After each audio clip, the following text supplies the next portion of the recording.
হ্যাঁ, তোমরা ঠিক দেখেছো। এবং আমার স্নেহের ছাত্রছাত্রীদেরকে একটা কথাই বলতে চাই যে ফিফথ সেমিস্টারে তোমরা যে বাংলা পরীক্ষা দিলে, সেই বাংলা পরীক্ষার পর আবার বাংলা নিয়ে আলোচনার জন্য এটাই প্রথম ভিডিও, অর্থাৎ সিক্স সেমিস্টারের জন্য। ষষ্ঠ সেমিস্টারের জন্য যারা যারা বাংলা নিয়েছো, বাংলাতে একটা জিনিস আমি লক্ষ্য করলাম যে অধিকতর কলেজ থেকে, কারণ আমার কাছে বহু কলেজ থেকে ক্লাস করছে, প্রচুর কলেজ থেকে ক্লাস করছে, মানে আহ, মন্তেশ্বরী থেকে শুরু করে তোমাদের কানলা কাটোয়া, তারপরে তোমাদের ধরো এদিকে হুগলি, চুঁচুড়া, বর্ধমানতে সমস্ত কলেজ রয়েছে, মানে সমস্ত প্রকার যে কলেজ থেকে স্টুডেন্টসরা আমার কাছে ক্লাস করছে এবং যার জন্য অ্যাডমিশন নিচ্ছে।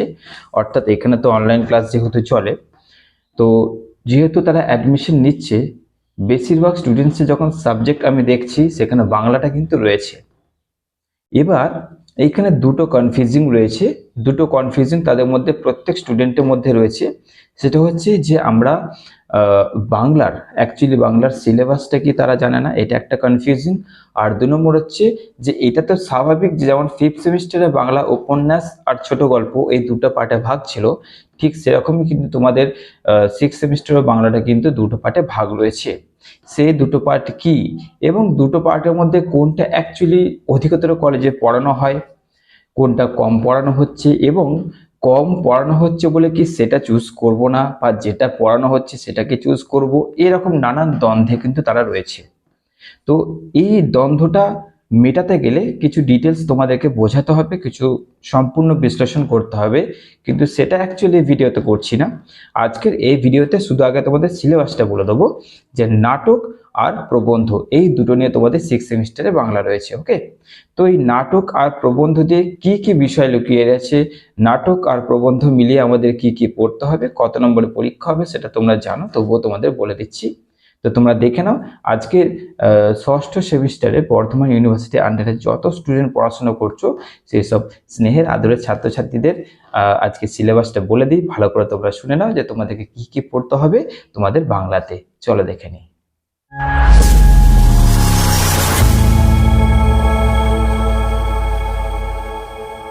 তো চলে এসেছি, আজকে আমার সিনিয়র ছাত্রছাত্রীদের পুরো ডাউটটা ক্লিয়ার করব। প্রথম যে ডাউট ছিল সেটা হচ্ছে বাংলায় অ্যাকচুয়াল কি রয়েছে, সিলেবাসটা কি। ওকে, তো দেখবে তোমাদের যে সিলেবাসটা অ্যাকচুয়ালি রয়েছে, মানে যে সিলেবাসটা তোমাদের রয়েছে, সেই সিলেবাসটা প্রথমে তোমরা আশা করছি তোমরা দেখতে পাচ্ছ। তো এইটা ছিল কিন্তু তোমাদের জাস্ট প্রবন্ধ আর যে নাটক তার পার্টগুলো ছিল কিন্তু, ঠিক আছে, তোমরা ভালো করে দেখে নিলে। এরপরে অ্যাকচুয়ালি এটা সব জায়গায় ঘুরে বেড়াচ্ছে, এইটাই সব জায়গায় ঘুরে বেড়াচ্ছে, এটাই অ্যাকচুয়ালি সিলেবাস তোমাদের। কিন্তু আজকে আমি যেটা বলতে এসেছি সেটা হচ্ছে তোমরা জানো যে আমি যখনই কিছু ভিডিও আনি তার মধ্যে কিছু না কিছু একটা সুন্দর জিনিস থাকবেই। তো এর মধ্যে তাহলে কি আছে, দেখো তোমাদের যেটা আমি এক্ষুনি দেখালাম তার মধ্যে তোমরা দেখতে পেলে যে নাটকের মধ্যে কি রয়েছে, প্রবন্ধের মধ্যে কি রয়েছে, কিন্তু এর ভেতরে অ্যাকচুয়ালি কোন কোন চরিত্রকে নিয়ে আমাদের এগিয়ে যেতে হবে, কোন কোন চরিত্র রয়েছে সেইগুলো আমাদের আগে জানতে হবে, সেইগুলি আমাদের কাছে সব থেকে গুরুত্বপূর্ণ। তো প্রথমে তোমাদের আজকে যেটা নিয়ে আলোচনা করব, আজকে তোমাদের নাটক প্রবন্ধ আমি দুটোই বলে দেবো। তো প্রবন্ধ আর নাটকের মধ্যে প্রথমে তোমাদের যেটা নিয়ে আলোচনা করবো সেটা হচ্ছে নাটক। দেখো নাটকের মধ্যে তোমাদের কি কি আছে, 19 শতকের বাংলা নাটক নিয়ে তোমাদের আলোচনা করছি। আমাদের নাটকের মধ্যে প্রথম যেটা আমরা দেখতে পাচ্ছি সেটা হচ্ছে 7টি অধ্যায় রয়েছে। 7টি অধ্যায়ের মধ্যে প্রথম অধ্যায়ের মধ্যে এটা তোমাদের পড়তে হচ্ছে সেটা হচ্ছে বাংলা নাটকের সাহিত্যের প্রথম পর্ব। দ্বিতীয় অধ্যায় পড়তে হচ্ছে বাংলা নাট্য সাহিত্যের মধুসূদন দত্ত। তৃতীয় অধ্যায় তোমাদের পড়তে হবে দীনবন্ধু মিত্র।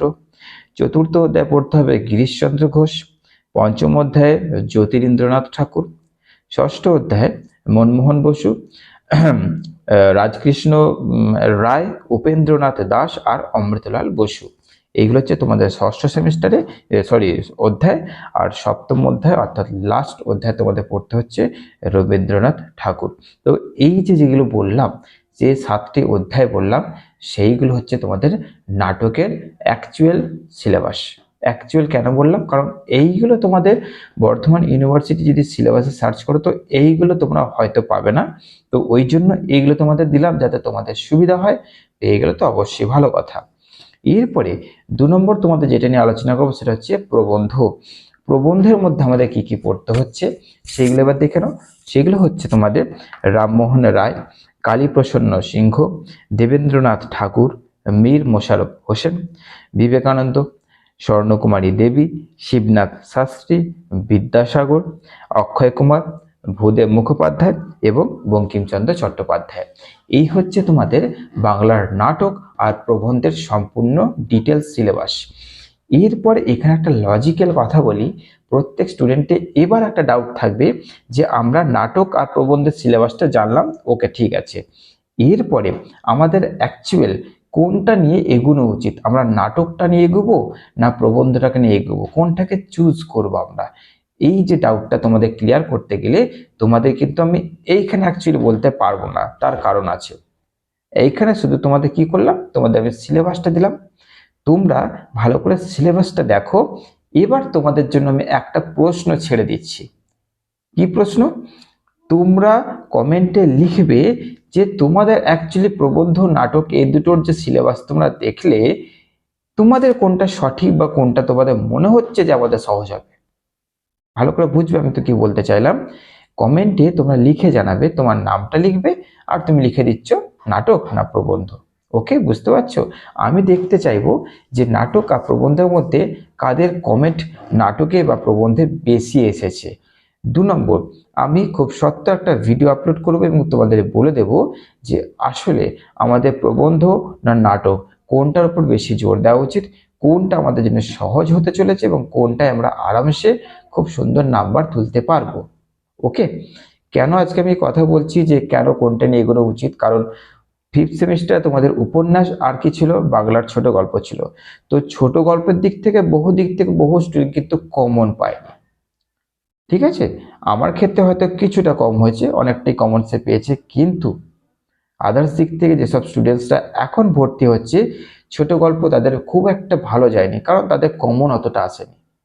উপন্যাস কিন্তু পুরোপুরি তারা কমন নাকি পেয়েছে বা সেখানেও কম পেয়েছে। তো এবার কথা হচ্ছে 6th সেমিস্টারও সেরকম বিষয় আছে কিনা, প্রবন্ধ নাটকের মধ্যে সেরকম কোনো বিষয় আছে কিনা, কমনের ব্যাপার আছে কিনা, জটিলতা আছে কিনা, সহজ সরলতা কোনটার মধ্যে রয়েছে, এই জিনিসগুলো আমি জাস্ট তোমাদের উপর একটু ছেড়ে দিলাম। আমি কমেন্টে দেখবো যে আমার স্নেহের ছাত্রছাত্রীরা প্রবন্ধ না নাটক কোনটার উপর বেশি, কমেন্টটা দেখে নেবো যে কমেন্টে তোমাদের কোনটার উপর বেশি কমেন্ট করেছো। তারপরে আমি যে ভিডিও আপলোড করব তার সঙ্গে দেখে নেবে যে ম্যাচ করছে কিনা, যে হ্যাঁ স্যার এটা বলেছে এবং এটা আমি কমেন্ট করেছিলাম। ওকে, তোমাদের কিন্তু এটাই কাজ দিলাম, তোমরা দেখে নাও, তোমাদের সিলেবাসগুলো একটু নোট ডাউন করো, নাহলে কিন্তু অসুবিধা হবে। যাই হোক, আর 6th সেমিস্টার কিন্তু ভেবো না যে চলো এখন টাইম আছে, এরকম কিচ্ছু নয়। এই 6th সেমিস্টার কখন দিয়ে দেবে, কত তাড়াতাড়ি, আর এইটুকু তোমাদের বলে দিই, যেটা অ্যাকচুয়ালি আমাদের হয় 6 মাস অন্তর অন্তর, সেটা কিন্তু 6th সেমিস্টারের ক্ষেত্রে হবে না। মানে কোনো সেমিস্টার ক্ষেত্রে যদিও বা না হয়, 6th সেমিস্টার ক্ষেত্রে আরো তাড়াতাড়ি পরীক্ষাটা হবে, এটা হচ্ছে সম্ভাবনা। তাই জন্য 6th সেমিস্টারটাকে তো একদম হালকাভাবে নেবে না, ভালো করে পড়াশোনা করো, ভালো করে এগিয়ে যাও, শুরু করো, অজুহাত দিও না নিজেকে, সময় কাটিও না। ঠিক আছে, এখন থেকে একটু একটু করে পড়লেও ওটা অনেক। ওকে, চলো বেশি কথা বলছি না কো, ভালো থেকো, সুস্থ থেকো। আর আজকে যেহেতু আমার এখানে এমনি অনলাইন ক্লাস তো চলেই, অনলাইন ক্লাসের স্টুডেন্টসরা আজকে আবার তাদের ক্লাস শুরু করে দিচ্ছি, আজকে তাদের পঠন পাঠন পর্ব শুরু করব, আজকে বাংলা নিয়ে তাদের সঙ্গে আলোচনায় বসবো। তো তোমরা ঠিক সেরকম করে তোমাদের কিন্তু আজ থেকেই অন্তত যেটা করছো, যারা এসএন একাডেমিকে ফলো করছো, তারা অন্তত আজকে সাজেশন যেগুলো বললাম সেটা একটু নোট ডাউনটা অন্তত করে রাখো। তারপরে তোমাদের আমি বলবো নেক্সট ভিডিওতে যে আমাদের কোনটা নিয়ে এগোনো উচিত। ওকে, চলো ভালো থেকো, সুস্থ থেকো।